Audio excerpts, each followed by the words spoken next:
کو تقریر کرنے سے روکتے ہوئے خان صاحب کی آمد کا اعلان کیا تھا، تو وہاں اعظم سوارچی کو بظاہر تو آنر کیا گیا، مگر ایز اے پولیٹیکل ورکر سوچیں کہ کیا یہ صرف لیڈر کا حق ہے کہ اس پر زیادتی ہو تو آپ باہر نکلیں؟ جب ایک پولیٹیکل ورکر پر ہو جو اپنے آپ کو پیش کرتا ہے وہ اچھا دیکھیں میری نظریاتی مخالفت ہے، مجھے اور بہت کچھ بھی پتہ ہے، مگر اس موقع پہ تو پی ٹی آئی کو سیاسی ورکروں کو باہر آنا چاہیے تھا نا، کہ آپ تو کہتے ہیں آپ غیر سیاسی ہو گئے، آپ اثاثے دکھانے کے بجائے آپ گونگلو جھاڑ رہے ہیں کہ جی وہ غلط انفارمیشن ہے اور مس یوز کیا جا رہا ہے، تو آپ بتا دیں نا جو اصل ہے، پتہ تو چلے نا کہ آپ کی بہو کا تو سمجھ میں آتا ہے کہ میاں مٹھو نے پیسے دے دیے تھے، مگر آپ کی بیگم کے نام پیسے کہاں سے آ گئے، جائیدادیں کہاں سے آ گئیں، وہ آپ کو بتانا پڑے گا نا، اور آنے والے دن آپ پر بہت سختی کے دن ہیں، آپ ایسے نہیں آپ بھاگ بھی جائیں یہاں سے، پتہ تو سب کو سب ہے نا، اور ایک ایک چیز سامنے آتی جائے گی، تو بہرحال ایسے موقع پر لوگوں کو باہر نکلنا چاہیے تھا کہ بھئی اب تو غیر سیاسی ہو گئے، اب یہ سیاسی حرکتیں بند کریں نا، کہ کچلاک میں بھی مقدمہ، کوئٹہ میں بھی اور اسلام آباد میں بھی، اور ایک ورکر کو آپ ادھر سے ادھر گھسیٹ رہے ہیں کہ اس نے آپ کے اثاثے پوچھ لیے۔ اب خبر آئی ہے کہ جناب فیض حمید صاحب سابق ISI چیف اور اس پورے شو کے خاصا پروجیکٹ کے ڈیزائنر مین جسے کہتے ہیں، ڈیزائنر تو گل حمید تھے، وہاں سے شروع کریں سارے ہی ڈیزائنر رہی ہے، تو ان کی پہلے زمین کہتے ہیں کہ 120 ایکڑ تھی خاندان کی، گھر والوں کی، بہن بھائیوں کی، وٹ ایور، اب وہ 2200 ایکڑ ہو گئی ہے، FBR کے ریکارڈ سے بتایا جا رہا ہے۔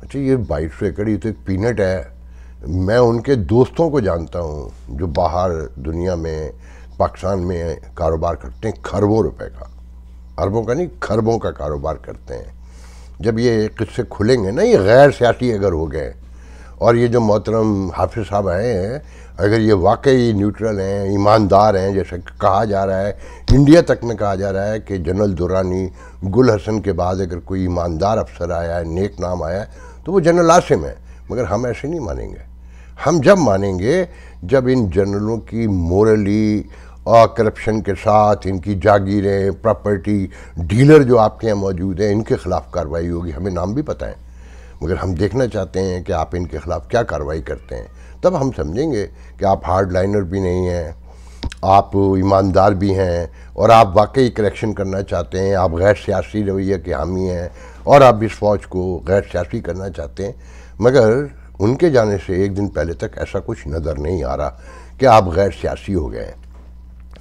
تو دیکھیں بات یہ ہے کہ جب فیض حمید کے معاملات کھلیں گے تو الیاس تنویر تک، جہاں آزاد کشمیر میں الیکشن ہو رہا ہے نا، وہاں تک بات جائے گی کہ اربوں روپے کی وزارت عظمیٰ بھی کی تھی، اور پھر الیاس تنویر کون ہے، ان کا بیک گراؤنڈ کیا ہے، ان کے کیا تعلقات تھے بشرا بی بی سے۔ دیکھیں کہنے والے کہتے ہیں کہ فیض حمید نے جو سارا کھیل کھیلا وہ خان صاحب کے قریب نہیں تھا، وہ بشرا بی بی کے قریب تھا، وہ انفارمیشن دیتا تھا، بشرا بی بی آگے بیان کرتی تھیں ایسے ظاہر کر کے کہ جیسے وہ بہت پہنچی ہوئی ہیں، خان صاحب تو بظاہر سادے آدمی ہیں، انہیں تو صرف وزارت عظمیٰ چاہیے، اور جس طرح عثمان بردار جس کے خلاف سب تھے، اسٹیبلشمنٹ میں بھی لوگ خلاف تھے، پارٹی میں بھی تھے، وہ سب آہستہ آہستہ نیوٹرل ہوتے چلے گئے اور کرپشن بڑھتی گئی، وہ ایک لمبی طویل داستان ہے، وہ آنے والے دنوں میں سب کھلتی جائے گی، جب بزدار بھی پیش ہوں گے، بیبیاں بھی پیش ہوں گی، کھیل تو شروع ہو چکا ہے نا۔ پینڈی نیب نے ملک ریاض کو 190 ملین یورو جو واپس آئے تھے، وہ پاؤنڈ 50 ارب روپے جو بتائے جاتے ہیں، اور خان صاحب نے کابینہ سے ایک بند لفافہ دکھا کے سائن کروا لیے تھے کہ کھولنا نہیں ہے، اس میں دوسری حکومتیں انوالو ہیں اور مسائل بڑھ جائیں گے، تو اس کے لیے نوٹس کر دیا۔ اب اس میں بشرا بیویز کہتے ہیں پیش ہوں گی، اس میں گوگی کو بھی آنا پڑے گا، اس میں شہزاد اکبر کو بھی آنا پڑے گا، اور خان صاحب کو بھی جانا پڑے گا، ابھی تو کھیل شروع ہوا ہے، تو یہ معاملات بہت آگے تک جائیں گے۔ اچھا دیکھیں کشمیر میں یہاں ایک بات کہنا چاہتا ہوں پی ٹی آئی والوں سے، پی ڈی ایم والوں سے، کہ آپ کو ایک چیز سمجھنی ہوگی، آج کہہ رہے ہیں نا کہ مجھے ابھی پچھلے دو میں نے بتایا تھا کہ ایک جنرل ملے تھے، ریٹائرڈ لیفٹیننٹ جنرل، کہ لئے یہ 13 پارٹیاں تو فارغ ہو گئی ہیں، خان صاحب ہی خان صاحب ہے۔ دیکھیں جب الیکشن کوئی ہار جاتا ہے وہ فارغ نہیں ہو جاتا، یہی ہماری جمہوریت کی سب سے بڑی خامی اور کمزوری ہے، اور یہ ہم سب میں موجود ہے کہ ہم اپوزیشن کرنے کو تیار نہیں ہوتے، اور ہم اپوزیشن کو مانتے بھی نہیں ہیں۔ ہرا دینے کا مطلب ہم سمجھتے ہیں کہ صفحہ ہستی سے مٹا دیا، اور ہم ہار جانے کا مطلب بھی یہ سمجھتے ہیں کہ صفحہ ہستی سے مٹ گئے۔ ایسا نہیں ہوتا۔ ڈیموکریسی میں اگر حکومت اہم ہے، جس کے پاس ہاؤس ہے، میجورٹی ہے، وہ اہم ہے، تو اتنا ہی اہم چیک اینڈ بیلنس کے لیے اپوزیشن ہے۔ اب وہ آزاد کشمیر میں مجھے نظر آ رہا ہے پی ٹی آئی جیتے گی، مگر پیپلز پارٹی بھی کہیں جیت رہی ہے، مسلم لیگ نون بھی جیت رہی ہے۔ ہارنے والے 40-50، اول تو ووٹنگ کتنے نمبر پہ ہو رہی مجھے نہیں پتا، بہت کم ووٹ ہیں کہ 450 ووٹوں پہ تو جیتنے والا 500 ووٹوں پر، تو ہارنے والا 450 پہ ہے۔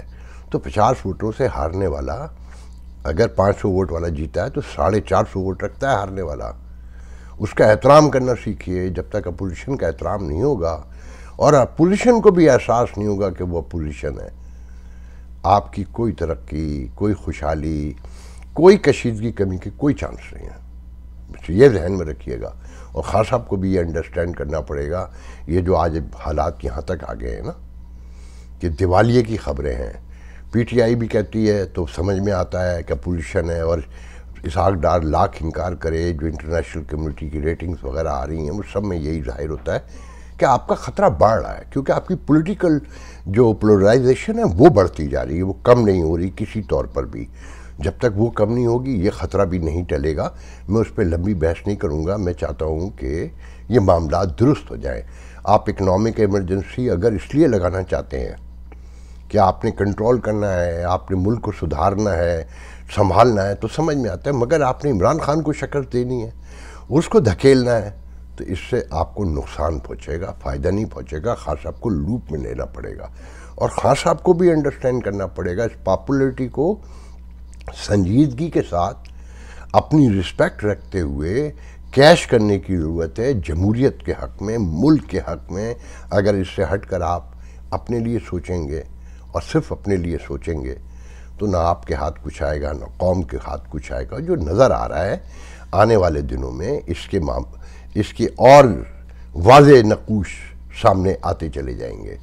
جو دیکھیں، وہ جو کہتے ہیں نا کہ خان صاحب نے فیس سیونگ کی، بلا شبہ کی، 7 مہینے سڑکوں پہ ہی رہے۔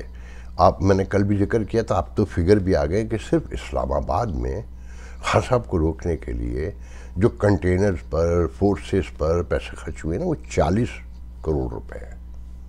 1 ماہ تک کنٹینر رکھے رہے ہیں سڑکوں پر۔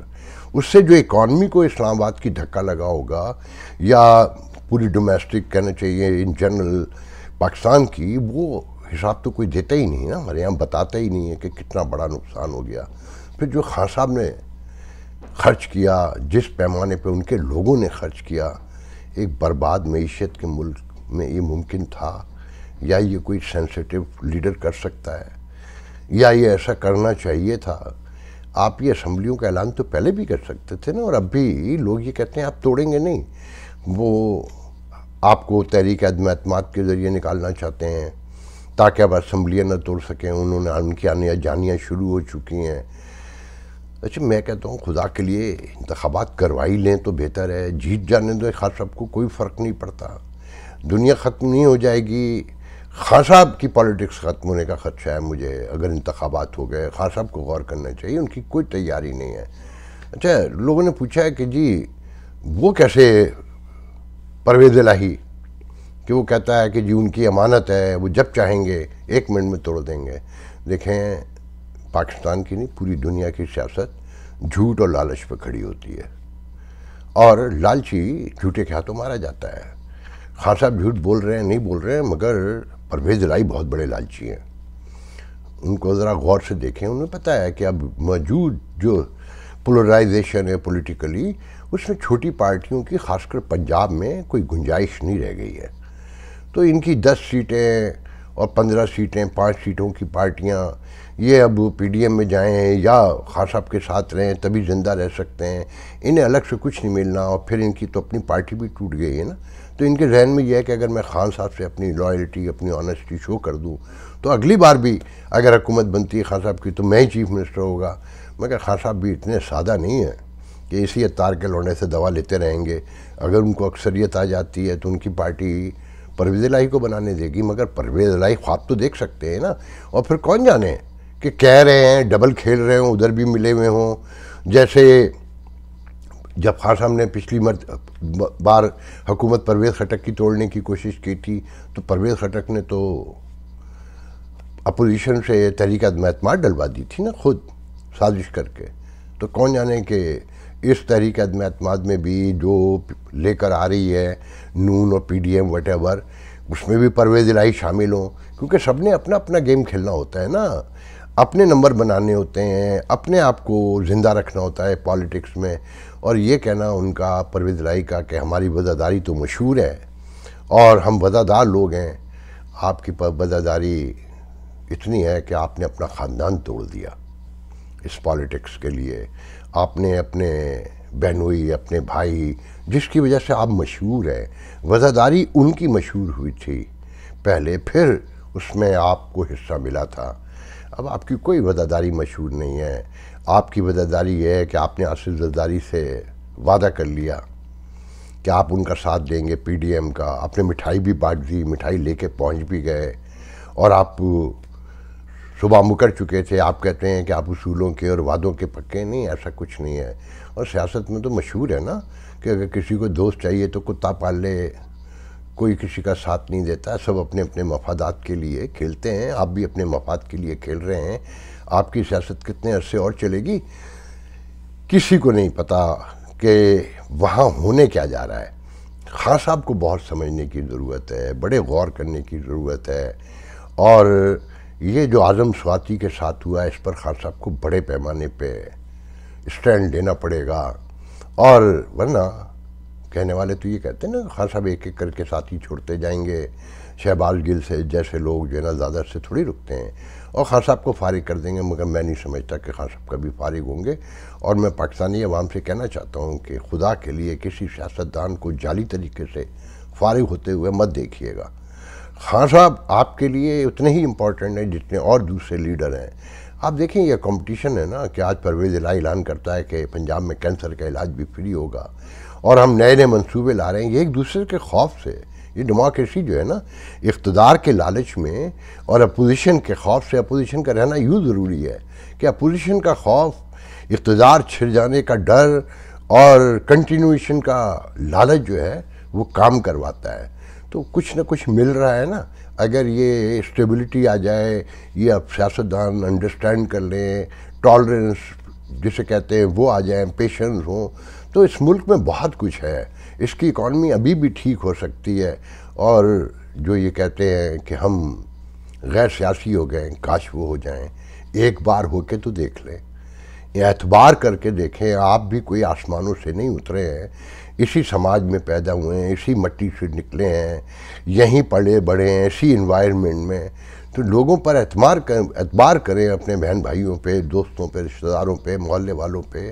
انہیں چلانے دیں, کوشش کر کے دیکھیں. تو جیسے دوسرے سماج کوئی آسمان سے وہ بھی اترے ہوئے نہیں ہیں, ان کے ہاں ایک ٹالرنس آئی ہے نا پوری دنیا میں. چھوڑ دیں ویسٹرن ورلڈ کو, انڈیا کو دیکھ لیں نا. ان کے ہاں تو فوج کوئی, آپ ایک ہی خطے کے لوگ ہیں نا, ایک ہی زمین سے اٹھے ہوئے. دیوار کھڑی کر دینے سے کوئی بہت بڑا ڈفرینس تو نہیں پیدا ہو گیا. بس ایک ہی ڈفرینس پیدا ہوا ہے کہ آپ کے ایسیٹس جو ہیں, زر مبادلہ کے ذخائر جو ہیں وہ $7-8 بلین رہ گئے ہیں. ان کے 600 ابو بلین آسمان کی طرف موو کر رہے ہیں. $33 ٹریلین کی ان کی ٹوٹل اکانومی ہے, صرف اس لیے کہ ان کے انٹرونشن کم ہے. اگر کم نہیں ہے ہی نہیں. آپ ان پہ انسانی حقوق کے حوالے سے الزامات لگائیے کیونکہ وہ ان کی حکومت کی, جمہوری حکومت کی پالیسی ہے, تو وہ وائلیشن کرتے ہیں. آپ اپنے طور پہ وائلیشن کرتے ہیں. بند کیجئے یہ سب کچھ. اگر آپ نے بند نہیں کیا, یہ کھیل ایسے ہی جاری رکھا اور کہتے رہے کہ ہم غیر سیاسی ہیں, تو جو المائدہ نے کہا ہے نا اس پہ غور کیجئے گا کہ نہ اب آپ کے پاس سپورٹ ہے, نہ آپ کے پاس کوئی اسٹریٹجی ہے. اللہ حافظ.